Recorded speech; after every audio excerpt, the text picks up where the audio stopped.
was good, amen. Nyo, bihira tayo makachampa ng ganyan. Sino kaya nagdala sa kanila? Palagi ko si Inday eh. Dahil maayo mo na pagka imong kanta, ha? Blain mo na. Oh, anyway, let's turn our Bibles in the book of Psalm 37.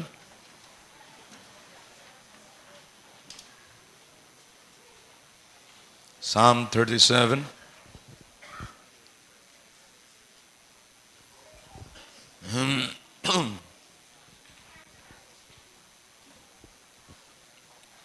Meron hong nag-text pala sa akin kanina, no, hindi ko pa na-record. Sabi niya, Pastor, we're coming. Ilan nga sa kanila? I think dalawa or from Antique. Darating ho sila. So nagsimula ho na sila maglayag ngayon. And sana pag-landing po nila dito, kumpleto ang katawan nila. Galing po sila ng Antique, mga kapatid. At makakasama po natin yung mga taga Mindanao na sila po ay nagmotorsiklo lamang mula ho ng ng Sayap, ano yung Mid-Sayap. Mula sa Mid-Sayap, nagmotorsiklo po sila for a week yata.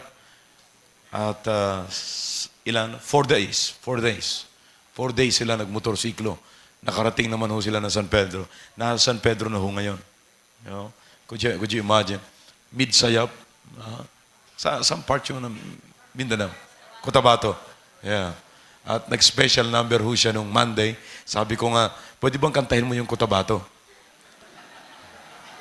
And alam nyo, nakakatuwa po sila. At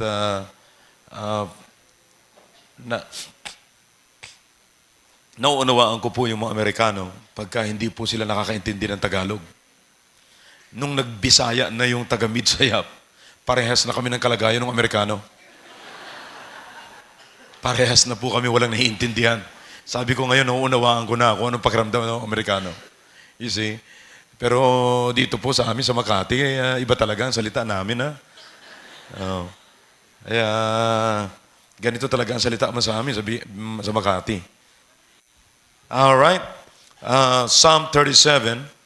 Babasahin po natin yung verse 23 down to verse number 26. The steps of a good man are ordered by the Lord, and he delighteth in his way. Though he fall, he shall not be utterly cast down, for the Lord upholdeth him with his hand. I have been young, and now am old, yet have I not seen the righteous forsaken, nor his seed begging bread. He is ever merciful and lendeth, and his seed is blessed. Notice that. His seed is blessed. Tayo po'y manalangin. Dakilang Diyos, thank you for these passages. Thank you for your people. Please use me to meet the need of your people. And I believe your message, oh God, will always and can always meet the needs of your people. Please forgive us for our sins and cleanse us from all unrighteousness. Thank you for our first-time visitors tonight. In Jesus' name, amen. Thank you. You may be seated. This is the continuation of the series of messages about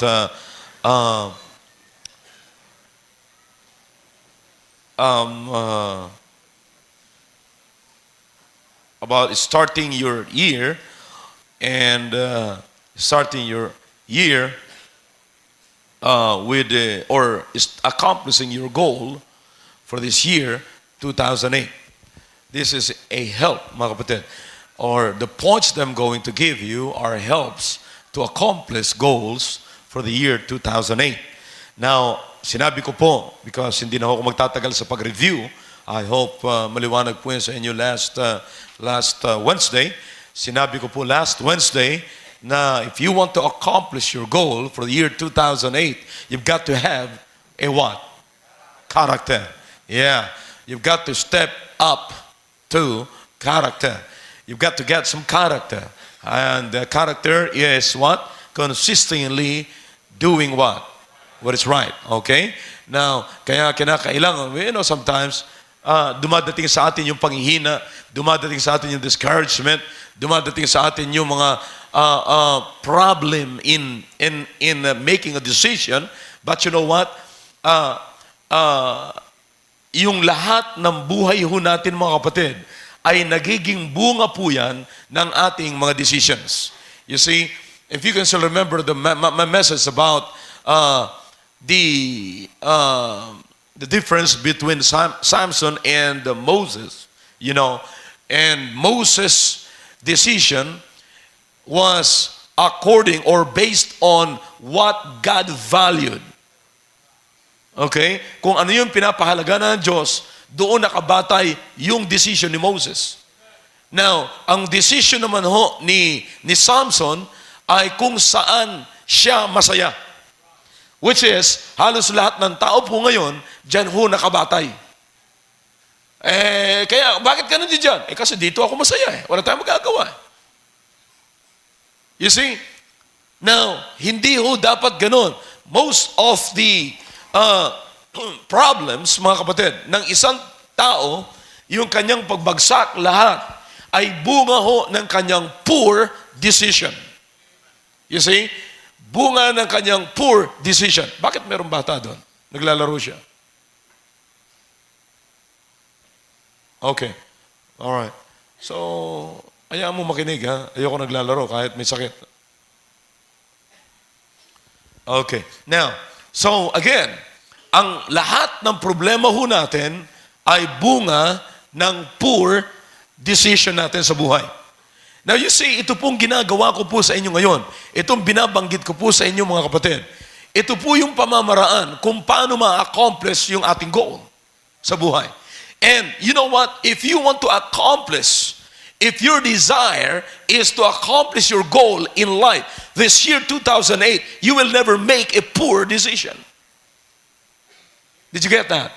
Sabi ko, kung gusto nyo ma-accomplish yung inyong goal for this year 2008, ay hindi kayo kailanman gagawa ng poor decision. You will always base your decision on what God valued, not according to pleasures. Now, so, sabi ko nga niyan you've got to have character para sundin ang sinasabi ng Bible. Para sundin ang sinasabi ng Panginoon. Listen, kailangan, if you're a Christian, if you're a believer of God, you cannot live without the Word of God. Nobody in this world can live without the Word of God. If you are a Christian, if you believe in God, you cannot live in this world without the Word of God. Lagi pong meron tayong salita ng Diyos. And listen, if we believe in the Word of God, then we must believe and obey the command of God. Kasi dapat po natin sundin yan. Now, pag hindi ho natin yan sinunod, mga kapatid, dyan ho tayo bumabagsak. Nagkakaroon po tayo ng poor na decision at yung ating poor decision will cause us a lot of trouble. It will cause us a lot of trouble. Now, I said point number 2, you've got to step up to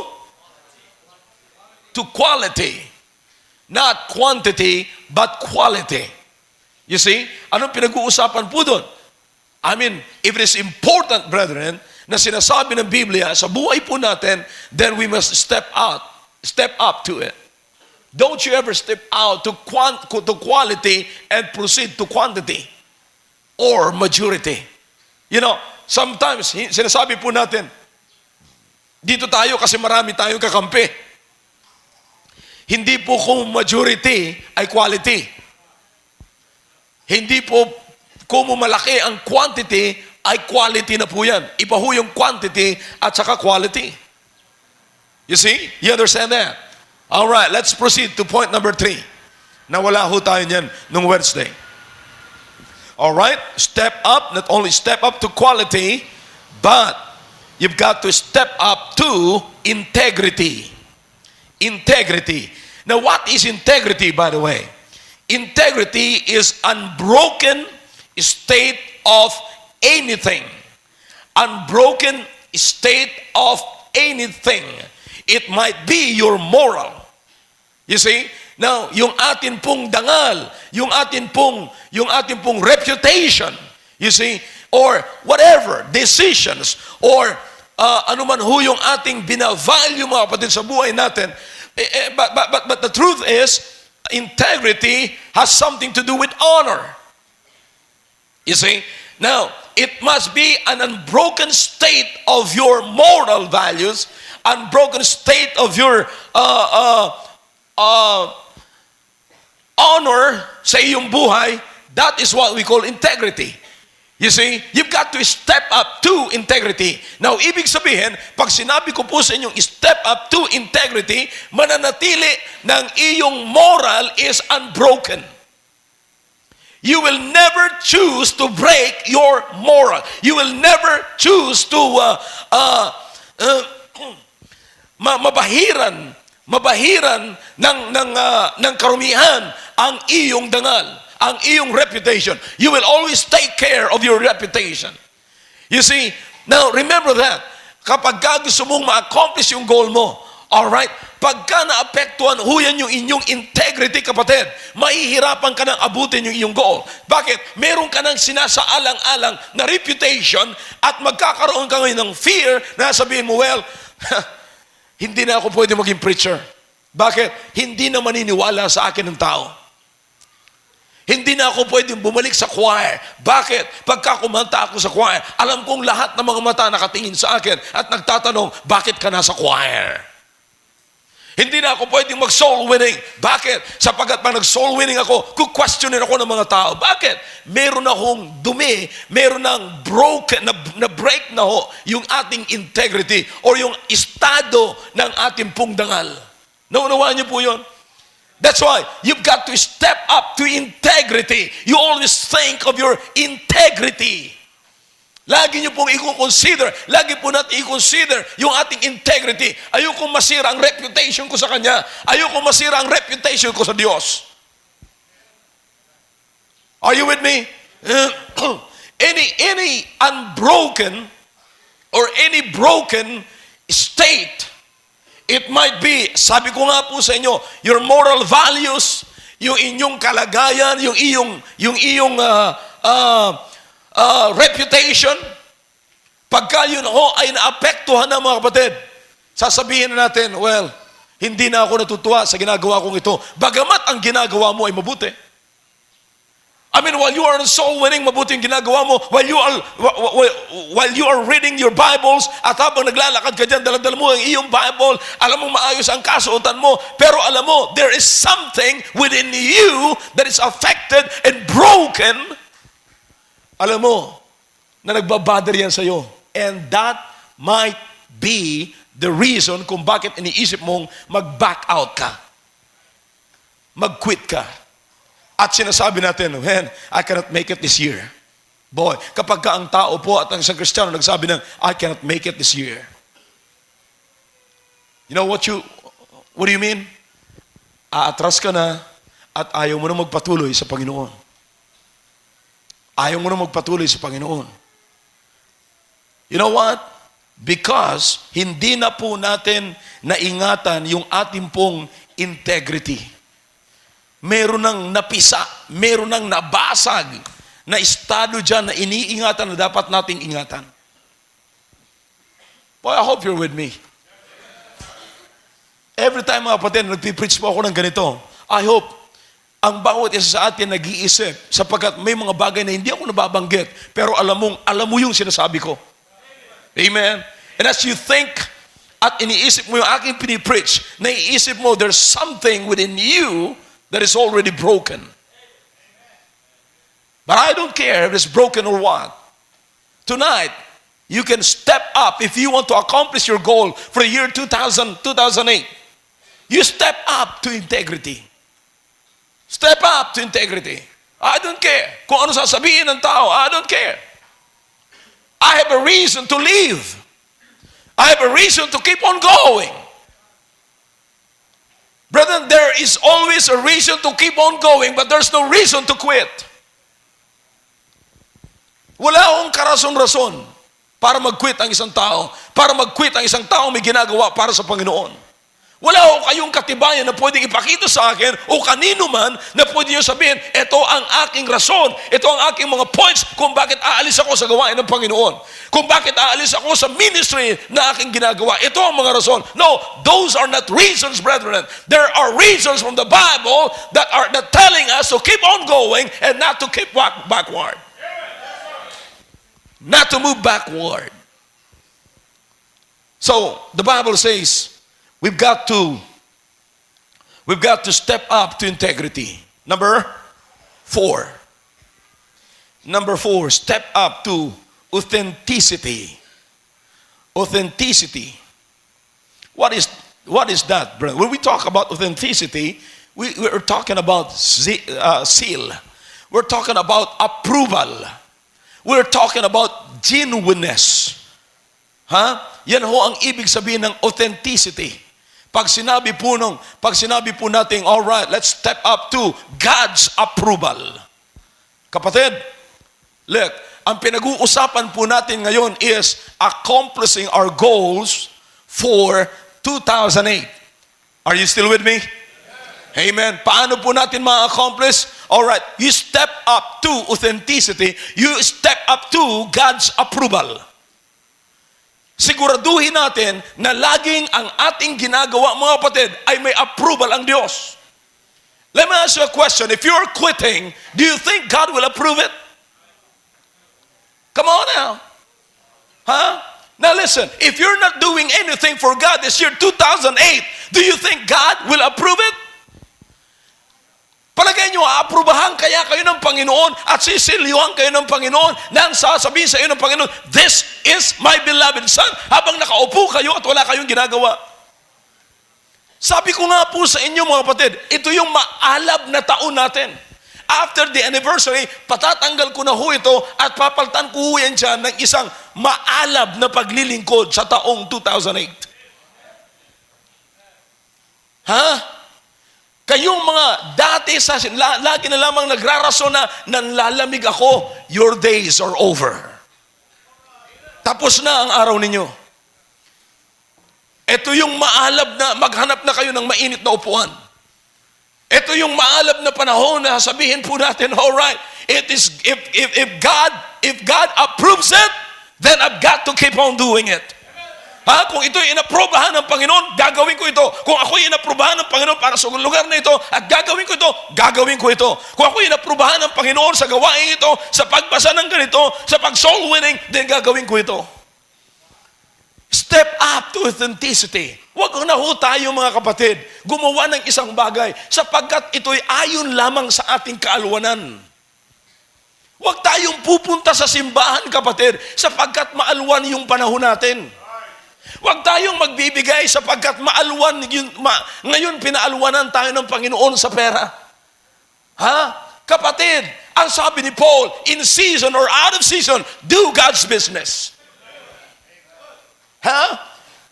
In times of trouble, when you're hungry, when you're thirsty, and kapag kayo ay maalwan, if it's convenient, when it's time, when it's harvest time, and convenient time, you go ahead and do God's business.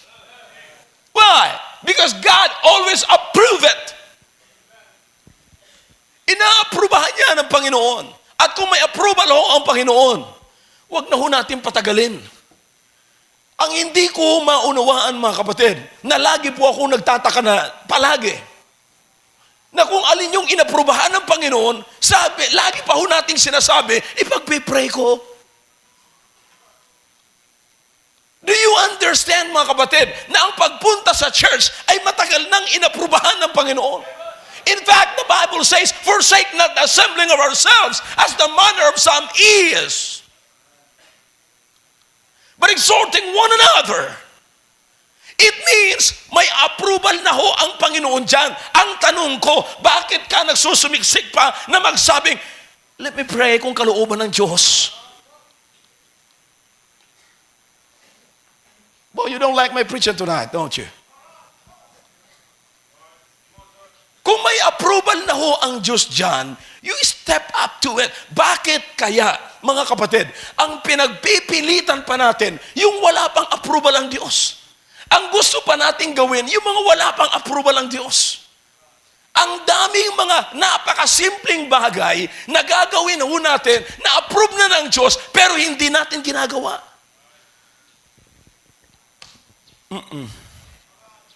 Tahimik ko ang bayan ngayon. Magulo ang Quiapo. Because of the Black Nazarene. Pag Sunday, meron tayo dito Black Nazarene.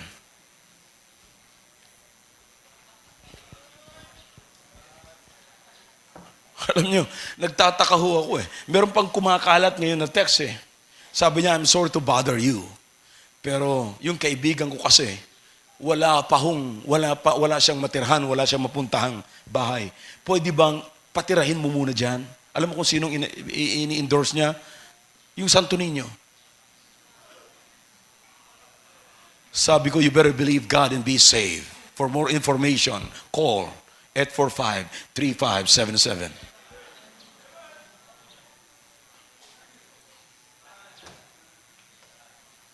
Oh yeah. Kapatid, ang daming mga inaprubahan na ng Diyos. Now, do you understand itong mga sinasabi ko sa inyo ngayon, mga kapatid? This is non-negotiable. Because it was already authenticated. Authenticated. Hindi ka na makatawa dyan. Ang negotiation bago ng authentication. Ha? Ang negotiation bago i-authenticate yung isang bagay. I-authenticated na to. Para kahit na anong gawin mo, silyado na yan. God's hand is in it. God's life is in it. God's mind is in it. Nandiyan na yung buhay ng Panginoon. Ano pang gagawin mo? Step up. Step up. Don't you step down. You want to reach your goal? Never step down. Kaya nga binibigay ko sa inyo ngayon mga kapatid, puro step up. Puro step up. Sabi sa Pampanga, gumamit ka ng IEL.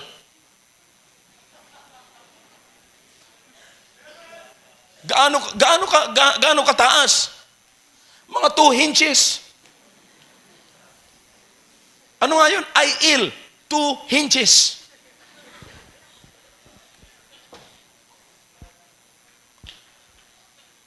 Now, do you understand, brethren?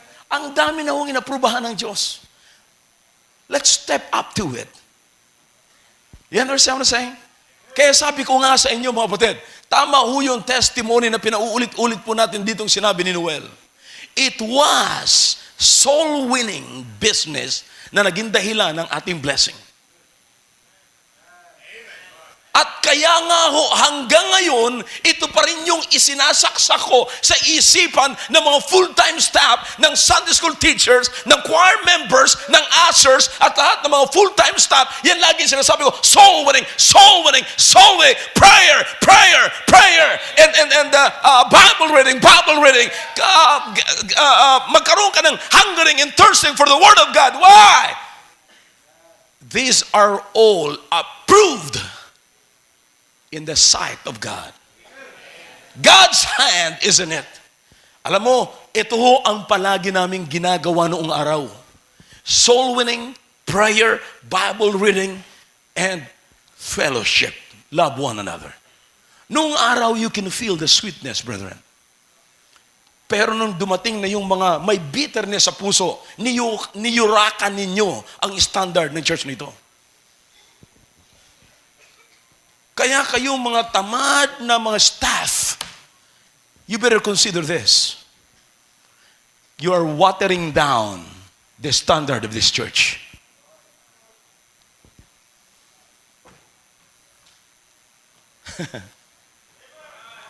Happy New Year. Kaya kayong mga hindi naniniwala sa soul winning at ayaw matuto ng soul winning and never try to win souls, you know what you are? Kayong lagi na lamang may excuse.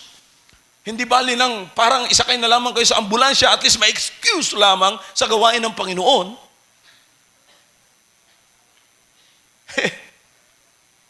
Your days are over. Tapos na. Why don't you go back doon sa isang bagay na inaprobahan ng Panginoon and keep on doing it? Step up to authenticity. Yung inaprubahan ng Panginoon. Step up to genuineness. Don't step down. Don't step down doon sa fake na bagay. Pag wala ang kamay ng Panginoon dyan, alright. Alam niyo, maraming magagaling sa fellowship, magagaling sa isang ministry, pero wag lang pag-usapan yung soul winning.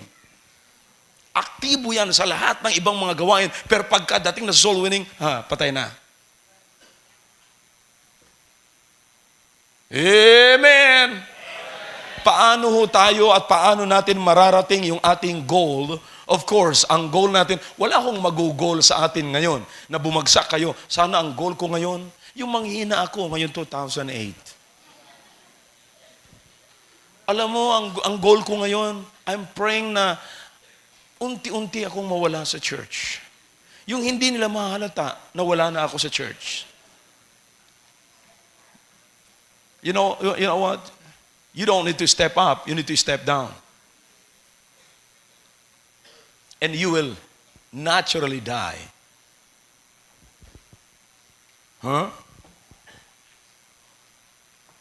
Kaya kapatid, ang kailangan po natin is to step up to authenticity. Number 5. Step up to honesty. Step up to honesty. If you wanna reach your goal, sabi ko nga sa inyo, walang magsiset ng goal na gusto nyo manghina at mawala sa church. Gusto nyo patuloy kayong lumakas at gamitin kayo ng Panginoon. Paano nyo marireach yung goal na yon kung wala yung mga nauna kong binanggit? And now, step up to honesty. Alam niyo po ba ang ibig sabihin ng honesty? Kapatid, you think about this. Honesty means dignified seriousness. Dignified seriousness. And you know what the word dignified means? Mark. Markado. May tatak.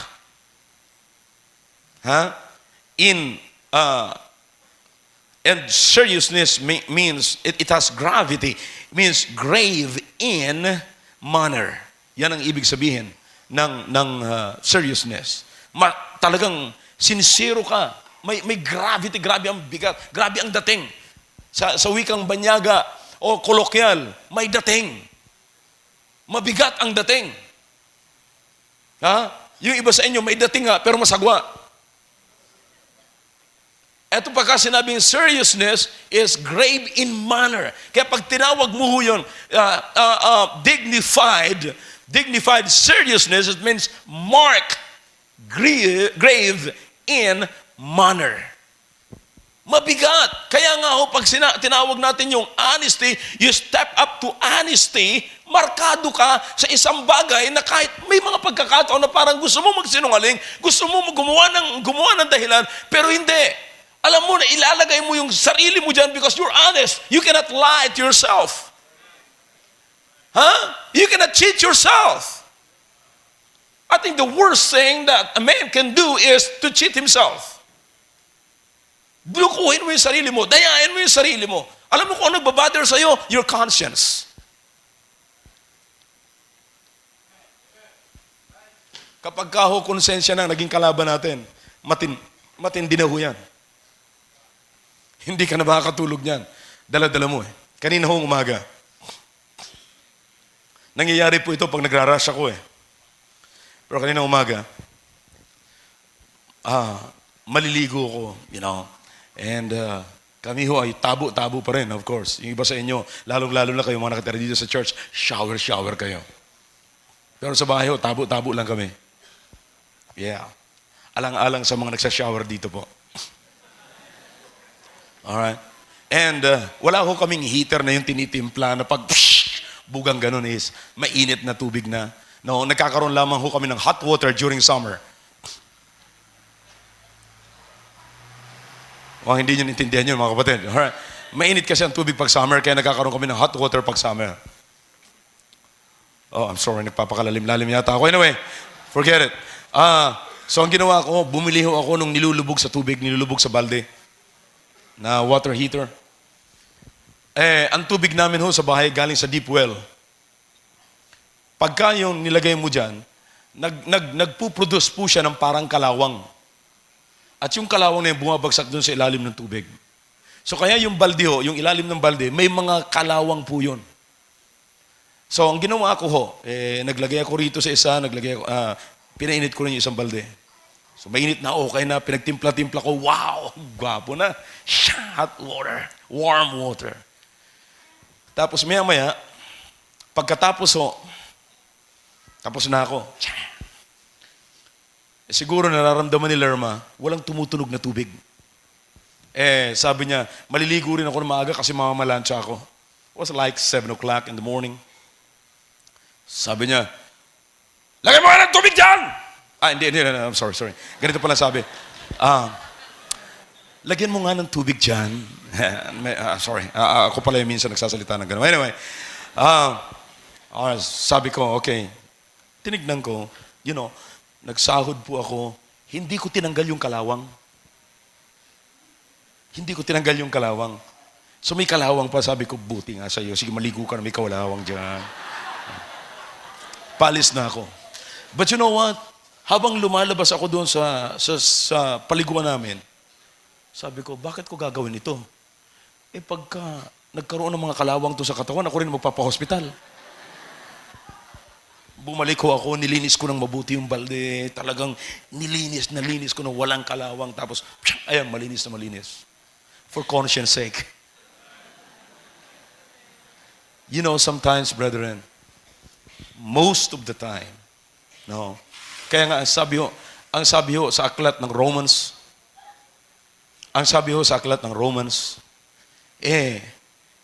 yung batas, yung law, ay nasa puso na ng tao na kahit wala siyang batas. Bakit? Yung conscience niya mismo, kapatid, yung magandang konsensya niya, ay batas niya na. Kaya ang tao, kahit wala pa siyang batas, basta't meron siyang magandang konsensya, yun na ang batas niya sa buhay niya na sinusunod niya. And because of that, brethren, you cannot cheat yourself. Yan ho ang sinasabi ko kaninang magiging honest ka. You step up to honesty. Yung mga pagkakataon na gusto mo nang umalis kasi nagmamadali ka. Bahala na lang siguro siya. Itataktak niya na lang yung tubig na yan. Pero teka muna, bakit bibigyan ko pa siya ng load? Ako na lang sana magtanggal nito. You see? Now the other side what I'm talking about. Markado ka, ibig sabihin dignified ka sa iyong seriousness. Sa iyong manner. Kaya merong bigat ho, kapatid Ibig sabihin ba, kaya may bigat, may kahirapan na parang ayaw mong gustong gawin, pero alam mo kasing tama na gagawin mo, you cannot cheat yourself. But there are times that you don't want to do it, but you've got to step up to it if you want to accomplish your goal. Step up to honesty. Did you get that? Step up to honesty. Alam niyo, may mga pagkakataon, mga kapatid, na ang totoo po niyan, may mga pagkakataon sa buhay natin na parang ayaw niyong magsimba. Amen. Ayaw niyong magsimba, pero alam niyong tama ang magsimba. Amen. You see, bakit? Napabother tayo. Alam niyo kung sino nagbabother sa atin? Yung alam nating katotohanan na mula sa Bible, na yun na ngayon ang nagiging conscience natin. Yung truth na yon, naka-registered na yan dyan sa atin ong computer sa ulo. Nandiyan na yan. Kaya alam mong tama, tapos para bang inire-reject mo, ayokong gawin yan. Pero hindi ka makapag-cheat sa sarili mo. Kaya may dating, may bigat. You cannot leave it, you cannot deny it. And you cannot cheat yourself. Kaya anong gagawin mo ngayon? You'll go back to it and do it. Step up to honesty. Step up to honesty. 2 more points and I'm done. Number 6. Step up to loyalty. Step up to loyalty. There's no loyal word in the Bible, but the word na kakabilang po niyan, mga kapatid, kasamahan po niyan is faithfulness. The Bible says it is required in the steward that man be found what? Faithful. Step up to faithfulness. Step up to loyalty. Loyalty means faithful in allegiance. Faithful in allegiance to one's sovereignty. Yan ang ibig sabihin ng loyalty. Katapatan sa nangunguna, katapatan sa kataas-taasan. Yan ho ang ibig sabihin ng loyalty. Alam niyo mga kapatid, ito po ang sasabihin ko po sa inyo. Ang pinakang the worst, hindi na po ako magtatagal. Marami akong gustong ipaliwanag sa loyalty. No? Pag nagtuturo po ako nito, nung nandito pa si Brother Bian sa kanyang opisina sa APMC, nagturo po ako dyan ng loyalty, and I spent over an hour na nagtuturo ako ng loyalty. Sa academy, sa Philippine Military Academy, isa huyan sa mga, ang tawag ng motto, loyalty, courage, and integrity. Right? Sam, nakalimutan mo na. Ikaw ang last graduate eh. Most junior dito ha. Gusto mo habang nagpipreach ako rito, nag-squat jump ako. Alright. Anyway, loyalty, the Bible says, it means, in the biblical word, it is faithfulness. Kaya ko po kinuha yung loyalty sapagkat ito po ay personal. This has something to do with our personal relationship with God. Kaya ang sabi ko, step up to loyalty to one's sovereignty sa Diyos. Alam niyo kung bakit mga kapatid? Most of the time, hindi po tayo loyal sa Diyos. May allegiance tayo sa Panginoon. May panunumpa ho tayong ginawa sa Panginoon.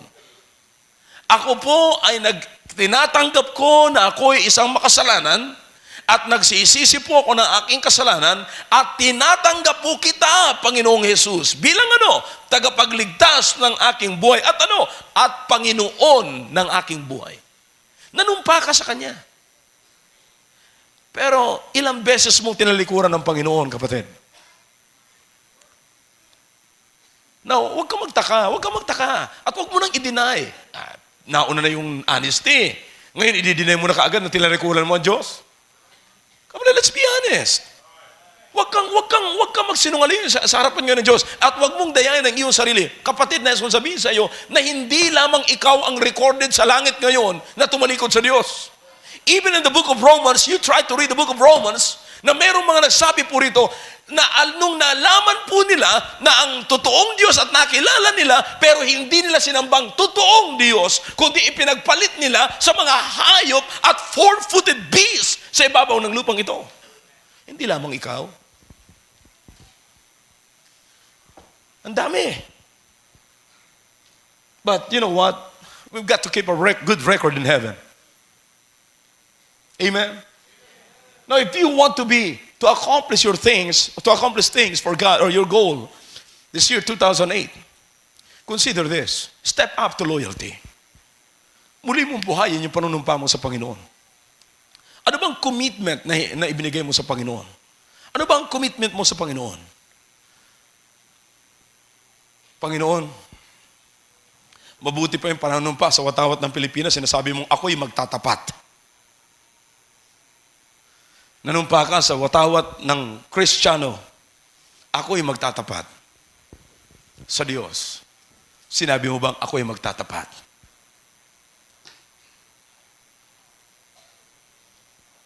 Sabi ko nga po sa inyo, ang mga top-notchers na mag-renew ng vow sa Panginoon, mga Baptist people. For renewal of vows. Let's be true with our commitments. Let's be true, sabi ko nga po sa inyo. Do not renew your vows. Just be true with your commitments. I hope I'm clear. Let's be true. Don't renew your vows. Be true with your vows. Last.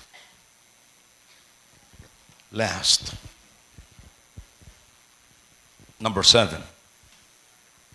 Kaya ako pinilit ito na dumating sa number 7 because 7 is the number of completion. Sa ibang pananalita, ang numero 7 ay swerte. We don't believe that. I believe doon sa Bible na the number 7 is the number of completion. That's the end of the last number sa pagkatapos ng creation ng Panginoon. But listen carefully. Number 7, step up to charity. Step up to charity. What is charity, brethren? Love.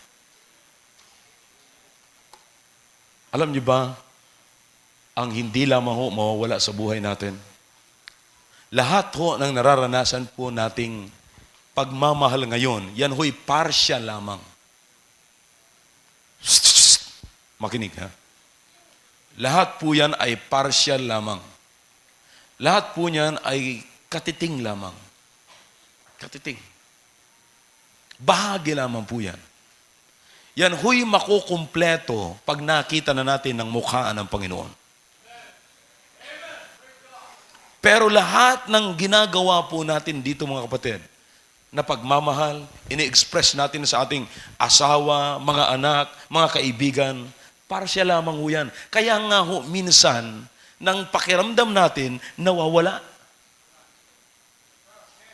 Pagka ang pagmamahal po na yan, hindi ho siya nag-response sa aking pagmamahal, para bang yung pagmamahal ko sa kanya ay nawawala.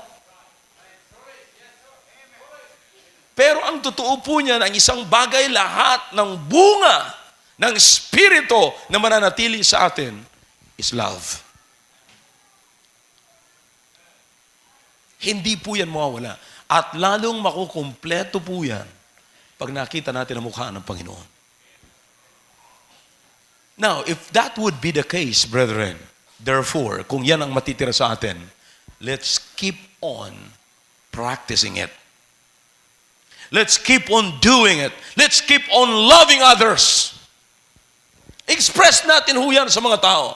Yan ho ang rason kung bakit meron tayong first-time visitors ngayon. Ini-express po natin ang ating pagmamahal sa kanila. And the best love that we can give to our country is the love of God. The love of God. Bakit? Yung pagmamahal ho ng tao, minsan nakabatay sa kung anong maganda sa kapwa natin. Pero ang pagmamahal sa Diyos, sabi ng Diyos, minahal kita nung walang-wala ka. In that, while we were yet sinners, Christ died for us. Nung tayo'y makasalanan pa, si Kristo ay namatay sa atin. Pero ano ang pasimula niyan? But God commended His love toward us. How? In that, while we were yet sinners, Christ died for us. Sana ho umalingaw-ngaw yan sa mga tainga natin. Alam niyo po ba kung saan nagwawakas yung pagmamahalan ng mag-asawa? Sa kasalanan. Alam niyo kung anong nagpahiwalay sa mag-asawa? Sa kasalanan. In fact, yun din po yung nagpahiwalay sa atin mula sa Diyos. It is your sin that separated me from you. But you know what? Ang ini-express dito ho ng Panginoon is yung kanyang pagmamahal na nasa atin. And that is, brethren, the best love that we can give to our country, to our loved ones, sa ating mga kasama sa bahay, sa ating mga kaibigan. Alin ho yun? Yung pagmamahal ng Diyos. Then let's step up to it. Kapatid, alam nyo, minsan ang hindi ho natin magawa at nakakapagtaka, bakit hindi ho natin magawa? Yung mahalin natin yung kapwa natin. Hindi dahil lang sa ginagawa nila maganda, kundi kung sino sila. You know, every time na tinitignan ko po kayo mga kapatid, kung aking pong titignan lamang ho ang aking trabaho, hindi ho madali eh. Look, for example, si Chito ibibigay sa akin ng Panginoon. Sasabihin ng Panginoon sa akin, Nonoy, yan ang tawag sa akin ng Panginoon. Do you know Chito? Sabi ko, Panginoon, nasa simbahan ko yan. I love him. Sabi ng Panginoon. I love him. Panginoon, ang dami naman pwedeng mahalin, bakit si Chito pa?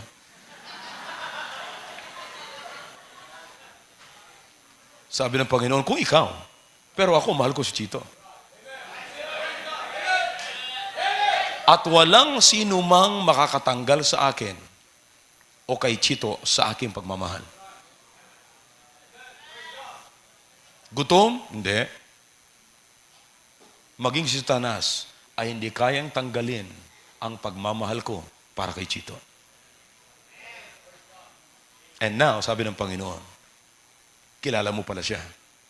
Sabi ko, opo, Panginoon.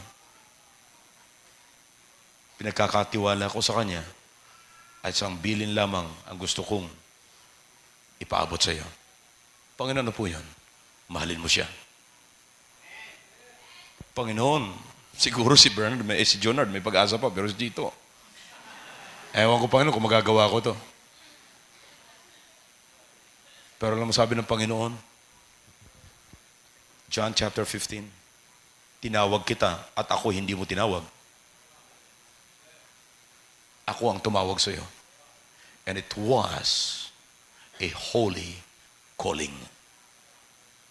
A special calling to love the unlovable. You understand that?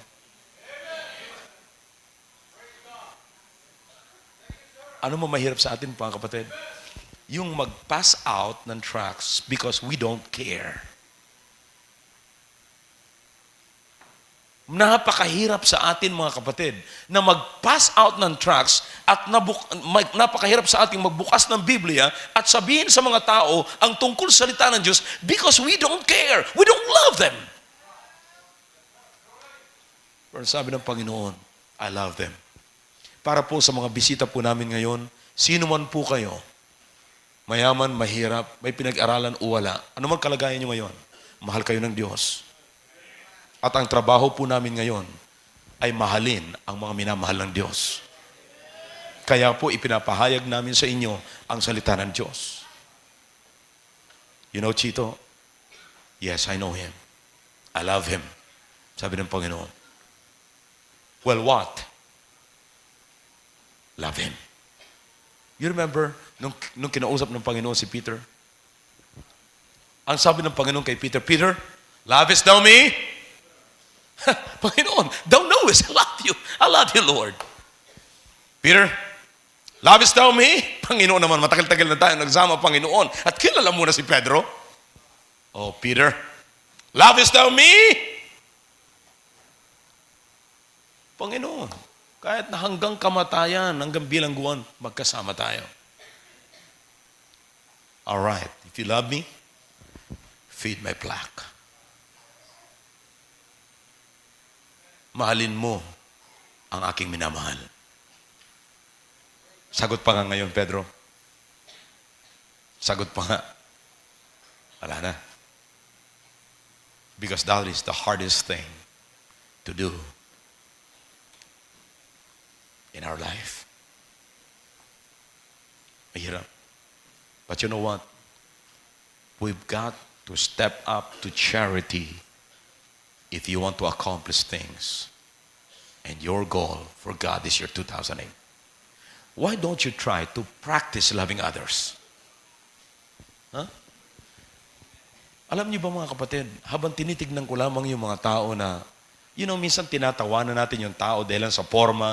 Minsan nagagalit tayo sapagat may mga earrings yung mga lalaki, may mga ponytails yung mga tao at very proud pa na magmukhang elepante sila, magmukhang aso sila, magmukhang pigtail, may baboy sila.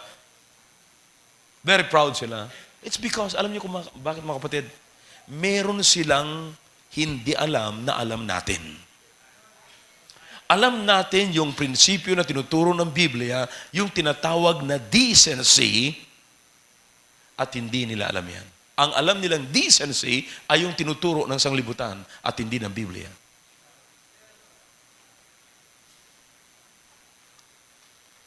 Elegance ang ibig nilang sabihin. Pero hindi decency. Brethren, yamang alam po natin ito, tungkulin natin itong iparating sa kanila.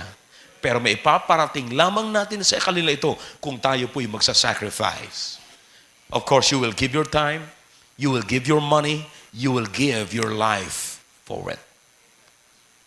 And it's not easy. You cannot do that without one word. What do you think that word? L-O-V-E. Love. I hope I'm clear tonight. How to accomplish your goal for this year 2008. Step up to character. Step up to quality. Step up to what? Come on. To integrity. Number 4, step up to authenticity. Number 5, honesty. Then what? Loyalty. Then what? Love. Charity. Kapatid, kunin natin to. Kung paano pong naging totoo yung 7 is the number of completion. Before you know it, if you will get these 7 points here, you can complete, you can finish, you can accomplish your goal for this year 2008. I believe nakatulong po ako sa inyo sa gabing ito. Shall we all stand, please? Father, thank you for your words. Please continue to speak to the hearts of your people, please. Alam niyo po na kailangan po namin ito. Alam niyo po, Panginoon, na kinakailangan po kaming merong tapusin sa taong itong 2008. Thank you, Lord. Bless your people. While your heads are bowed, your eyes are closed. Nakausap kayo ng Panginoon sa pamagitan ng mensaheng yan.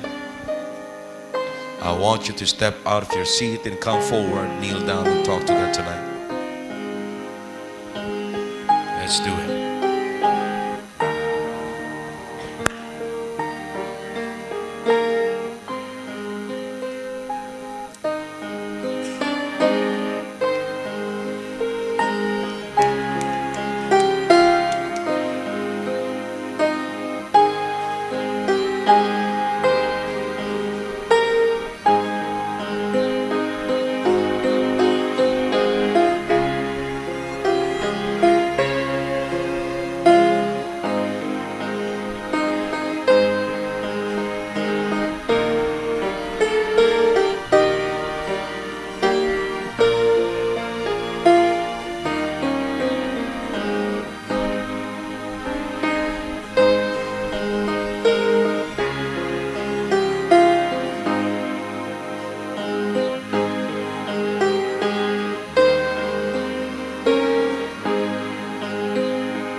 Dakilang Diyos, marami pong salamat sa inyong salita. Salamat po sa mga anak nyo na nandito ngayon. Pagpalain niyo po ang mga narinig po namin. At alam niyo po, para sa amin, because of the flesh, it's not easy to apply those 7 points, O God. But by God's grace, by your grace, O God, and the strength and power, we can apply it. I believe we can. We can accomplish things. Our goals for this year 2008, by your grace, by your help, by your power. Thank you for your people tonight. In Jesus' name, amen. Thank you. Back to your seat.